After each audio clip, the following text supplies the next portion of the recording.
आज की जो ये स्टोरी है ना, बहुत डिस्टर्बिंग होने वाली है। लोग पैसों के लिए इतना गिर जाते हैं कि किसी की जान की परवाह भी नहीं करते। मैंने जब भी ये स्टोरी सुनी थी ना, मैं इतना डिस्टर्ब हो गया था ये सुन के कि लोग इतना भी बुरा कर सकते हैं पैसों के लिए। ये जो स्टोरी है ना, हमें देहरादून से रम्या जी ने भेजी है। वो बताती हैं कि कैसे एक आदमी ने उनको वश में करने के लिए उनके ऊपर मुसलमानी तंत्र करवाया, उनके ऊपर लिटरली खबीस छोड़ा था उस आदमी ने। वो बताते हैं कि एक वक्त ऐसा भी आ गया था उनकी लाइफ में कि मैं बिल्कुल उनके वश में हो गई थी। मैं जो वो कहते थे मैं सिर्फ वही करती थी। मैंने कभी अपनी बेटी की भी नहीं सुनी।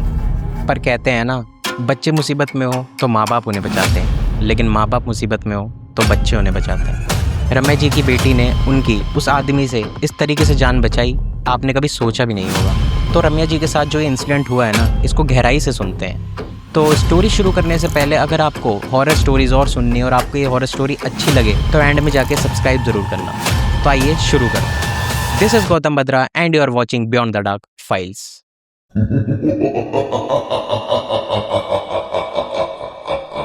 रम्या जी देहरादून की रहने वाली थी। उनकी फैमिली में उनकी बेटी थी सिर्फ, क्योंकि उनके पति की डेथ 2016 में ही हो चुकी थी। उनके पति गवर्नमेंट बैंक में एक बहुत बड़े ऑफिसर थे। इसी वजह से रम्या जी को उनके हस्बैंड की डेथ के बाद कभी फाइनेंशियल इशू आए नहीं। उनकी जो बेटी थी उसका नाम सिमरन था। वो बहुत इंटेलिजेंट थी पढ़ाई में, उसका दिल अब्रॉड से पढ़ाई करने का था। तो वो ये बात अपनी मम्मी रम्या जी को बताती है। शुरू में तो रम्या जी उसे मना कर देती हैं, क्योंकि उन्हें डर था कि सिमरन अकेली बाहर जाएगी, अगर उसे कुछ हो गया तो मैं बिल्कुल जी ही नहीं पाऊंगी। क्योंकि रम्या जी के पास अब था ही कौन, हस्बैंड की डेथ हो चुकी थी, रिलेटिव्स ज़्यादा थे नहीं, बस कुल मिलाकर उनकी जान उनकी बेटी में ही बसती थी। सिमरन बहुत फोर्स करती है कि मम्मा मुझे अब्रॉड जाने दो, पढ़ाई करनी है मुझे वहाँ जाकर, प्लीज़। तो रम्या जी एंड में मान ही जाती हैं, लेकिन वो सिमरन के सामने एक शर्त रखती हैं कि तुझे वहाँ से डेली मुझे वीडियो कॉल करनी पड़ेगी।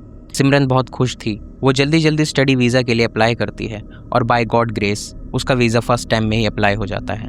सिमरन अब लंदन स्टडी के लिए चली जाती है और रम्या जी देहरादून में अकेले अपनी लाइफ स्पेंड करने लग जाती हैं। सिमरन डेली अपनी मम्मी को कॉल करती उनका हाल चाल लेने के लिए।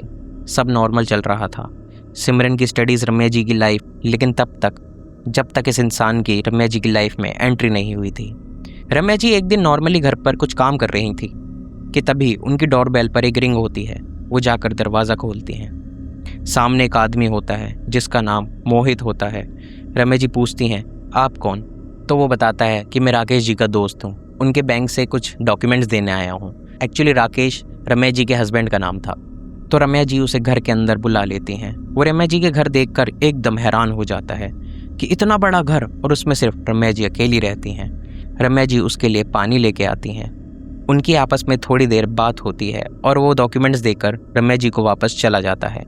लेकिन शायद मोहित के मन में लालच आ जाता है। वो अब रोज़ रोज़ किसी न किसी बहाने से रम्या जी के घर आने लगा। हम उम्र होने की वजह से रम्या जी उसे अपने दिल की बातें शेयर कर लिया करती थी, क्योंकि वो रह तो अकेली ही रही थी। तो यार, किसी अकेले इंसान को कोई दुख बांटने वाला मिल जाता है तो वो उस पर पूरी तरह भरोसा कर लेता है। पर शायद एक तरह रम्या जी मोहित को अपना दोस्त समझने लगी थी और दूसरी तरफ मोहित रम्या जी को अपने वश में करके उनकी सारी प्रॉपर्टी हड़पने की प्लानिंग कर रहा था। ऐसे ही धीरे धीरे दिन बीतते गए। रम्या जी ने अपनी बेटी सिमरन को भी मोहित के बारे में बता दिया था। सिमरन ने रम्या जी को थोड़ा अटेंटिव रहने को कहा था, लेकिन रम्या जी बोलती हैं कि मोहित जी बहुत अच्छे इंसान हैं। अब 2 महीने बीत चुके थे। रम्या जी और मोहित की दोस्ती बहुत गहरी हो चुकी थी। एक दिन मोहित रम्या जी के लिए मिठाई लेकर आया। उसने रम्या जी को वो मिठाई ये बोलकर खिलाई कि बैंक में मेरा प्रमोशन हुआ है। रम्या जी खुशी खुशी वो मिठाई खा लेती हैं और यहीं से मोहित के प्लान स्टार्ट हो जाता है। वो अब रोज़ रोज़ रम्या जी के लिए कुछ ना कुछ मीठा लाने लगा। रम्या जी ज़्यादा सवाल ना करते हुए सब कुछ खा लेती। अब धीरे धीरे रम्या जी मोहित के वश में आने लगी थी। वो मोहित को अपने अकाउंट से पैसे ट्रांसफ़र करने लगी थी। जितने मोहित बोलता वो उतने पैसे मोहित के अकाउंट में ट्रांसफ़र कर देती। मोहित अब पूरे दिन रम्या जी के घर में रहने लगा था और रम्या जी उसे कुछ भी नहीं बोलती थी। रम्या जी जो रोज़ अपनी बेटी सिमरन से बात किया करती थी, वो भी उन्होंने 1 हफ्ते से बंद कर दिया था। वहीं सिमरन अपनी मम्मी को लेकर परेशान थी कि उनकी मम्मी ठीक तो होंगी। ऐसी क्या बात हो गई कि रम्या जी ने उससे बात करनी ही बंद कर दी थी। सिमरन ज़्यादा इंतज़ार न करते हुए अगले कुछ दिनों में देहरादून की फ़्लाइट करके घर पहुंचती है। वो जैसे ही घर में एंटर करती है वो देखती है कि घर के अंदर मोहित और रम्या जी थे और रम्या जी बिल्कुल अपनी सुध बुध में नहीं थी। घर भी बिल्कुल गंदा संदा पड़ा हुआ था। वो तुरंत मोहित को वहाँ से जाने को बोलती है, लेकिन रम्या जी उसे मना करती हैं, पर सिमरन उनकी एक नहीं सुनती और मोहित को धक्के मारकर घर से निकाल देती है। मोहित अब और ज़्यादा गुस्सा हो चुका था और उस वक्त तो वो वहाँ से चला जाता है। सिमरन अपनी मम्मी को बोलती है कि मैंने आपको पहले ही कहा था इस मोहित नाम के इंसान से दूर रहना, लेकिन आपने मेरी एक नहीं सुनी, अब भुगतो इसको। लेकिन रम्या जी अब पूरे मोहित के वश में थी। वो सिमरन को एक जोर से थप्पड़ मारती हैं और ऊपर जाने को बोल देती हैं। सिमरन अभी तक तो ये नहीं समझ पाई थी कि उसकी मम्मी किसी तंत्र के वश में है। अब धीरे धीरे करके रात हो जाती है। सिमरन नीचे आती है और बोलती है, मम्मी आपको कुछ खाना है तो मैं बना देती हूँ, लेकिन उसकी माँ मना कर देती है। फिर भी सिमरन जाती है और खाना बना के लेके आती है अपनी माँ के लिए, लेकिन उसकी माँ उसकी थाली को ऐसे धक्का मार देती है और कहती है, जा मेरे लिए मांस लेके आ। सिमरन बिल्कुल शॉक थी, क्योंकि ना उनके घर में कभी नॉनवेज बना, ना रम्या जी ने कभी नॉनवेज खाया। रम्या जी जोर जोर से चीखने चिल्लाने लगी। सिमरन डर के मारे ऊपर भाग जाती है। वो गेट के एक छेद से अपनी मम्मी को देख रही थी। जो औरत ऊंची आवाज़ में बात भी नहीं किया करती थी, वो आज चीख चीख कर मांस मांग रही है। सिमरन का वो रात बिताना बहुत भारी था। अगले दिन जैसे ही सुबह होती है वो अपनी मम्मी के पास जाती है और उनसे पूछती है कि आपको रात में क्या हो गया था मम्मी। रम्या जी को रात के बारे में कुछ याद नहीं था। सिमरन शॉक हो जाती है कि इन्हें रात का कुछ मालूम क्यों नहीं है। सिमरन को थोड़ा थोड़ा समझ आने लगा था कि कुछ तो गड़बड़ है मम्मी के साथ। वो अपनी मम्मी को बोलती हैं कि आप रेडी हो जाओ, हम मंदिर चलते हैं। ये बात सुनते ही रम्या जी गुस्सा हो जाती हैं और मंदिर जाने से साफ इनकार कर देती हैं और अपने कमरे में चली जाती हैं। सिमरन को कुछ समझ नहीं आ रहा था कि एकदम से मम्मी को ये क्या हो गया है। तभी उसे टेबल पर रम्या जी का फ़ोन दिखाई देता है। वो जैसे ही फ़ोन ओपन करती है वो एकदम शॉक हो जाती है। रम्या जी ने 2 लाख रुपए मोहित के अकाउंट में ट्रांसफ़र कर रखे थे। सिमरन अब समझ चुकी थी कि सबके पीछे मोहित का हाथ है। ये जो कुछ भी मम्मी के साथ हो रहा है इसका कहीं ना कहीं लिंक मोहित से ही है। अब रात होने को थी। शाम को सिमरन डेली पूजा किया करती थी, तो सिमरन ने जैसे ही पूजा के लिए घंटी बजाना शुरू किया, कमरे से रम्या जी इतने गुस्से में बाहर आई। उनकी आंखें बिल्कुल लाल थी। वो सिमरन से बिल्कुल अलग आवाज़ में बोलती हैं, जैसे कि कोई आदमी बोल रहा हो, बंद कर दे अपनी ये पूजा पाठ वरना तुझे भी मार दूंगा। सिमरन एकदम घबरा जाती है और पूछती है, मम्मी आप ऐसा बिहेव क्यों कर रही हो, आप मुझे क्यों डरा रही हो। शायद अब वो सिमरन की मम्मी नहीं थी। वो धीरे धीरे सिमरन की तरफ बढ़ती हैं, बिल्कुल गुस्से से। उनकी आंखें बिल्कुल लाल हो चुकी थी। ये देखकर सिमरन घबरा जाती है और ज़ोर ज़ोर से जय श्री राम के नारे लगाने लग जाती है। इतना सुनते ही रम्या जी एकदम चीखते हुए अपने कमरे की तरफ भाग जाती हैं कि जैसे उन्हें पता नहीं क्या हो गया, उनके शरीर में ऐसी क्या चीज़ मची कि वो एकदम कमरे में जाके छुप गई। सिमरन अब तक समझ चुकी थी कि रम्या जी पर किसी न किसी भूत प्रेत का साया है। सिमरन अपने हर दोस्त को कॉल करती है, किसी तांत्रिक या पंडित के बारे में पता करती है, लेकिन उसे कहीं से भी कोई पता नहीं लग पा रहा था। पर कहते हैं ना, एक बेटी अपनी माँ के लिए सब कुछ कर सकती है।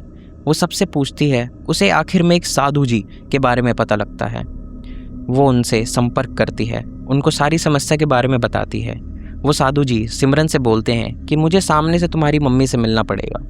सिमरन अगले दिन उन साधु महाराज को अपने घर बुला लेती है।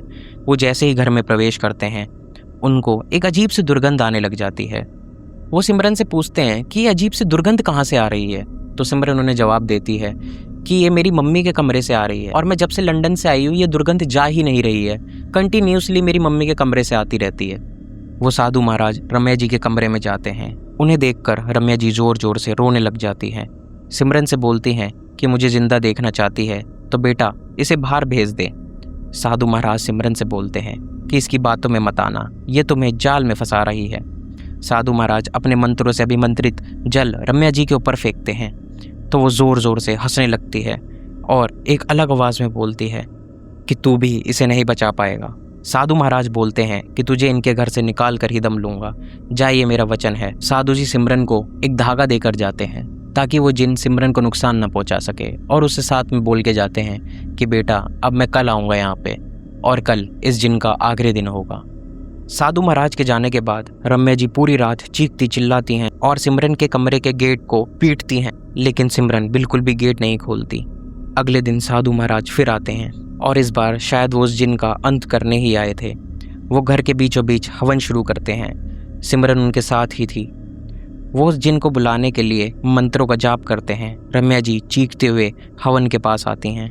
जैसे ही सिमरन अपनी मम्मी को देखती हैं उस वक्त वो इतना घबरा जाती हैं कि उसकी मम्मी ऐसे कैसे, पूरे बाल बिखरे हुए और आंखें एकदम सुर्ख लाल, जैसे कि वो उन्हें खा ही जाएगी।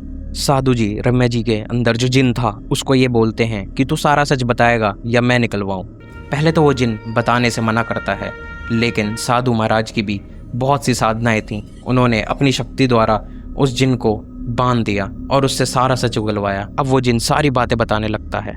मैं एक खबीज हूँ और मुझे इन्हें मारने के लिए भेजा गया है। तभी साधु महाराज उससे पूछते हैं कि तुझे यहाँ कैसे भेजा गया, तू कैसे आया इसके शरीर में। तो वो बताता है कि उस आदमी ने जो इन्हें मिठाई खिलाई थी मैं उसी के अंदर था। उस मिठाई के द्वारा ही इनके ऊपर ये तंत्र हुआ है। तो साधु जी उसे बोलते हैं तू किस आदमी के बारे में बात कर रहा है। तो वो बोलता है ये सब इनके साथ उस आदमी ने किया है जो इनके घर आया करता था। सिमरन समझ गई थी वो आदमी कौन था। साधु जी जैसे मंत्र पढ़ते जा रहे थे वैसे वैसे वो खबीज तड़पता जा रहा था। रम्या जी के पेट से उल्टी के जरिए बाल, खून सब निकल रहा था, जो कि मुस्लिम तंत्र में उपयोग होता है। हवन पूरा होता है और वो खबीज हमेशा के लिए रम्या जी के शरीर से निकल जाता है। रम्या जी को होश आता है। उन्हें तो इन दिनों का कुछ भी याद नहीं था। उनकी बेटी सिमरन कब घर आई कुछ याद ही नहीं था।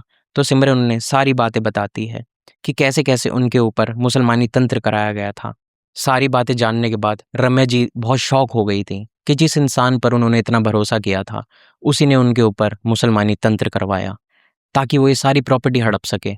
रम्या जी मोहित को जेल तो नहीं करा पाई, लेकिन उन्हें जिंदगी भर के लिए एक सबक जरूर मिल गया कि कभी भी किसी पर आंख मूंद कर भरोसा नहीं करना चाहिए। आजकल तो हमारे रिश्तेदार भी हमारे सगे नहीं हैं, तो बाहर वाला कैसे ही सगा हो जाएगा। तो सिमरन अब अपने साथ अपनी मम्मी को भी लंदन ले गई थी ताकि उनके साथ कोई दोबारा ऐसा ना कर सके। तो ये थी रम्या जी की कहानी। आप भी बाहर के लोगों से ज़रा बच के रहिए। और अगर आप चाहते हैं कि आपकी भी हॉरर स्टोरी इस चैनल पर सुनाई जाए तो इस चैनल को लाइक एंड सब्सक्राइब ज़रूर करें। और डिस्क्रिप्शन में जीमेल है, आप उस पर अपनी स्टोरी भेज सकते हैं। So keep watching beyond the dark files.